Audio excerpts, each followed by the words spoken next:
உலகெங்கும் இருக்கும் spiritual tax Tamil நேயர்கள் அனைவருக்கும் ஆஸ்ட்ரோ பூர்ணாவின் அன்பார்ந்த வணக்கங்கள்.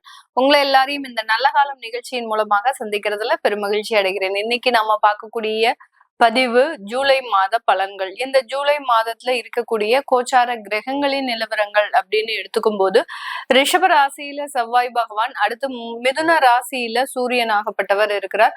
கடக ராசியில புதன், சுக்கிரன், குரு பகவான், இந்த 3 கிரகங்களும் சேர்க்கை பெற்று இருக்கு. அடுத்து சிம்ம ராசியில அஸ்யூஷுவல் கேது பகவான், கும்ப ராசியில ராகு பகவான், சனி பகவான், மீன ராசியில இயல்பு தன்மையோட இருக்கிறார். இதுதான் இந்த மாதம் ஜூலை மாதம் ஆரம்பிக்கும் போது ஏற்படக்கூடிய கோச்சார கிரகங்களின் நிலவரங்கள். இந்த மாதத்துல இருக்கக்கூடிய கோச்சார கிரகங்களின் பெயர்ச்சிகள் அப்படின்னு எடுக்கும் போது முதல்ல 5ஆம் தேதி ஜூலை மாதம் அந்த சுக்கிரன் ஆகப்பட்டவர் சிம்ம ராசிக்கு பெயர்ச்சி ஆகிறார். கடகராசியிலிருந்து குரு பகவானினுடைய சேர்க்கையிலிருந்து விடுபட்டு கேது பகவானினுடைய சேர்க்கைக்கு சேர போறார். இதனால இந்த சிம்ம ராசியில கேது சுக்கிரன் அப்படின்ற சேர்க்கை இருக்கக்கூடிய ஒரு காலகட்டமாக இருக்கு. அடுத்து 7ஆம் தேதி அப்படின்னு பார்க்கும்போது ஜூலை 7ஆம் தேதி புதனாகப்பட்டவர் அதிசார நிலையிலிருந்து ரிவர்ஸ்ல போறார். அதாவது தன்னுடைய கடக ராசியிலிருந்து தன்னுடைய சொந்த ஆட்சி வீடான அந்த மிதுன ராசிக்கு பெயர்ச்சி ஆகிறார். அதாவது அதிசார நிவர்த்தி அடைகிறார் அப்படின்னு தான் நம்ம சொல்லணும். இந்த காலகட்டம் இந்த புதன் பகவான் ஆகப்பட்டவர் இந்த மாதம் முழுமையாக 7ஆம் தேதியிலிருந்து இந்த மாதம் முழுமையாக அந்த மிதுன ராசியில தான் ஆட்சி பெற்று இருக்க போறார். கடைசியாக 17ஆம் தேதி சூரியனாகப்பட்டவர் 17ஆம் தேதி ஜூலை மாதம் சூரியனாகப்பட்டவர் மிதுன ராசியிலிருந்து கடக ராசிக்கு பயிற்சி ஆகி வருகிறார். இதுதான் இந்த மாதத்துல இருக்கக்கூடிய கோச்சார கிரகங்களின் நிலவரங்கள். இந்த மாதத்துல என்னென்ன ராசிகள் என்னென்ன மாதிரியான ஒரு பலன்களை அடைய போறாங்க அப்படின்றத இந்த பதிவுல தெளிவா பார்க்க போறோம். இந்த சேனல்ல முதன்முறையா பாக்குறீங்க அப்படின்னா சப்ஸ்கிரைப் பண்ணிக்கோங்க, பெல் பட்டன்ல ஆல் ஆப்ஷன் சூஸ் பண்ணிக்கோங்க.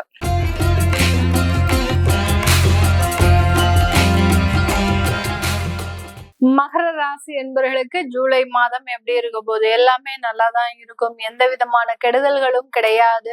எல்லா இடத்துலயும் வளர்ச்சிகள் அப்படின்றது இந்த மகர ராசி என்பவர்களுக்கு இருக்க போகுது.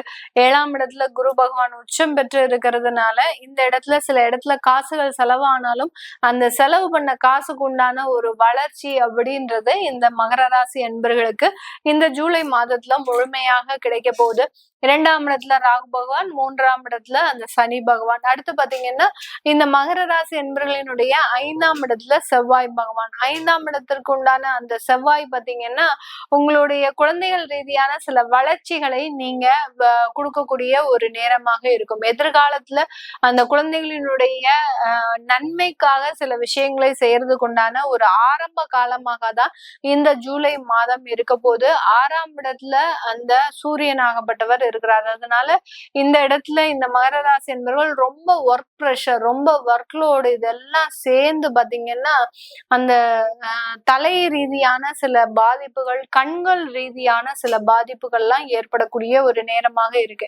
எல்லாமே பாசிட்டிவா வருது. அந்த இடத்துல உங்களை வேலை செய்ய விடாம இந்த நோய்கள் அப்படின்றது தடுக்கிறதுக்கு உண்டான ஒரு நேரமாக தான் இந்த மகர ராசி என்பவர்களுக்கு இருக்க போது. அதே சமயத்துல அரசாங்க உத்தியோகத்துல இருக்கிறவங்களுக்கு முழுமையாக வளர்ச்சிகள் இருக்கக்கூடிய ஒரு மாதம். உங்களுக்கு உண்டான உயர் பதவி, உங்களுக்கு உண்டான ஒரு வருமான அதிகரிப்பு இதெல்லாமே முழுமையாக கிடைக்க போகுது. பட் ஒர்க் லோடு அப்படின்றது 2 மடங்காக உயர்வதற்குண்டான ஒரு நேரம். இந்த இடமாற்றம், அரசாங்க உத்தியோகத்துல இருக்கக்கூடியவர்களுக்கு வருமான உயர்வு, பதவி உயர்வு இது எல்லாமே பாத்தீங்கன்னா உங்களை கசக்கி பிழியறதுக்காக தான் இது எல்லாமே செய்ய போறாங்க.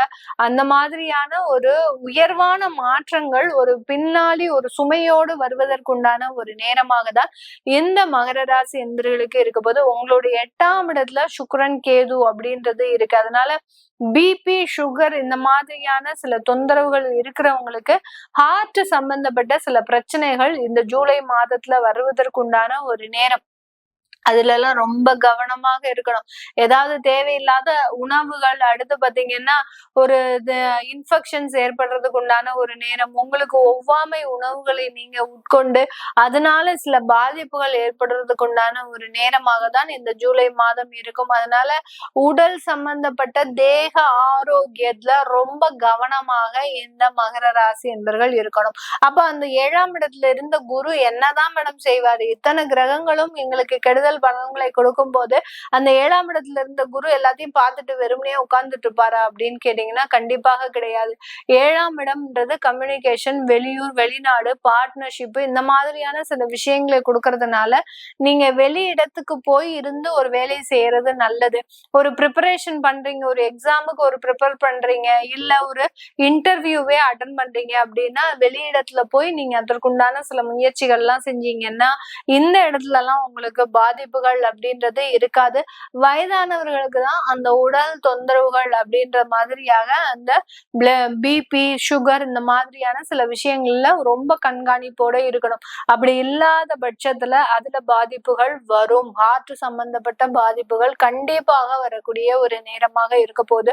அடுத்து பாத்தீங்கன்னா சாஃப்ட்வேர் இண்டஸ்ட்ரீஸ்ல வெளிநாட்டுல வேலை பார்க்கறவங்க உங்களுடைய நரம்பு சம்பந்தப்பட்ட விஷயத்துல ரொம்ப கேர்ஃபுல்லா இருக்கணும். திடீர்னு இருந்தாப்புல ரொம்ப கை கால் நடுக்கம் வர்றது, பதற்றம் வர்றது, தேவையில்லாத இடத்துல குழப்பத்தை ஏற்படுத்திக்கிறது, தலைவலி சம்பந்தப்பட்ட சில விஷயங்கள் அதிகரிக்கிறது, இது எல்லாமே இருக்கும் வெளிநாட்டுல இருக்கிறவங்களுக்கு.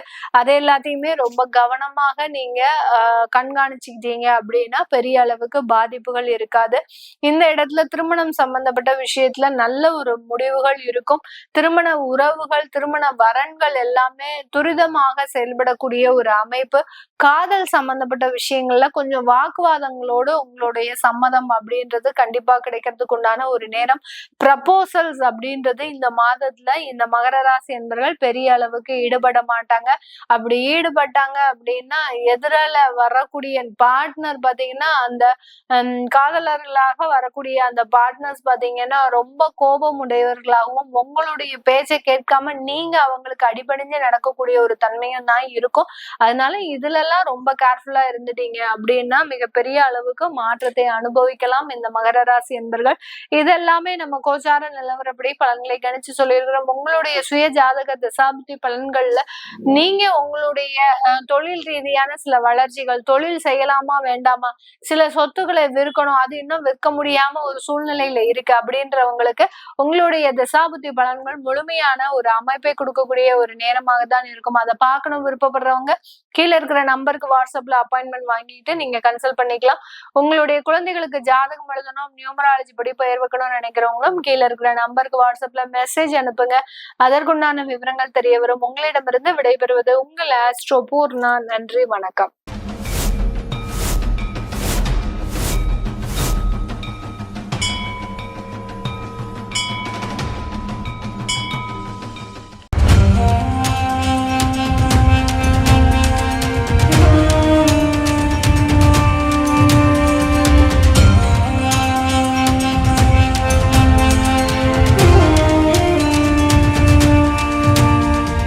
எல்லா ஊர்லேயும் சாமியை வந்து அடித்து துரத்தி அனுப்புகிறாங்க. அதன் பிறகு பார்த்தீங்கன்னா இந்த பூண்டிக்கு வராரு. இங்கே இருக்கவங்க பக்கத்தில் இருக்கவங்க எல்லாம் சேர்ந்து சாமியை வந்து திருவண்ணாமலைக்கு போகிற வழி மல்லவாடி காட்டில் எடுத்து போய் வெட்டி போட்டு வந்துடுறாங்க. எப்படின்னா தலை தனியாக, கை தனியாக, கால் தனியாக, பீஸ் பீஸாக வெட்டி போட்டு வராங்க.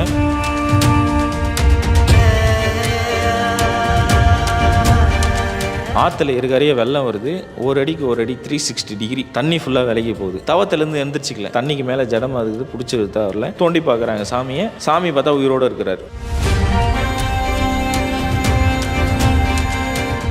பூண்டி மகான் பார்த்தீங்கன்னா மேற்கு ஒரு திண்ணையும் கிழக்கு ஒரு திண்ணையும் இருந்தது. இந்த கிழக்கு திண்ணையில் அந்த திண்ணையில் உட்கார சொல்ல தான் 19 வருட காலங்களாக பூமியில் கால் படலை.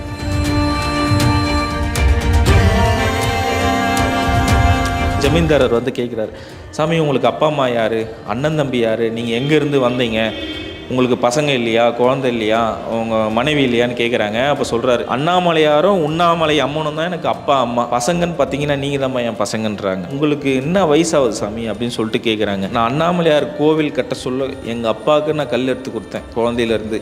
இன்றைக்கி ப்ரெசன்ட் டேட்டுன்னா அதுதான் என் வயசு, நீ அன்றைக்கி நீங்கள் கூட்டி சொல்லுப்பான்றாங்க.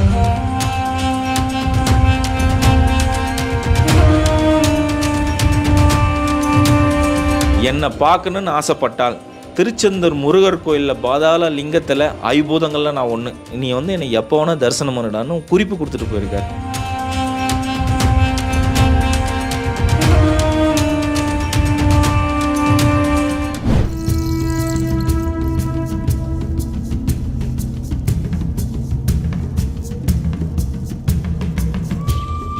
புலிகள் கூட ஒரு மகான் விளையாடி இருக்காரு. இவர் தவம் இருக்கும்போது இந்த வரி புலிகள் இவரை பாதுகாத்திருக்கு. திருவண்ணாமலைக்கு வந்த மகான்கள் வரிசையில இவரு முன்னோடின்னு சொல்றாங்க. ஈசான்ய ஞான தேசிகர் ஐயா, இவருடைய வாழ்க்கை வரலாறு தான் நம்மளுடைய தேடல் பயணத்துல பார்க்க போறோம்.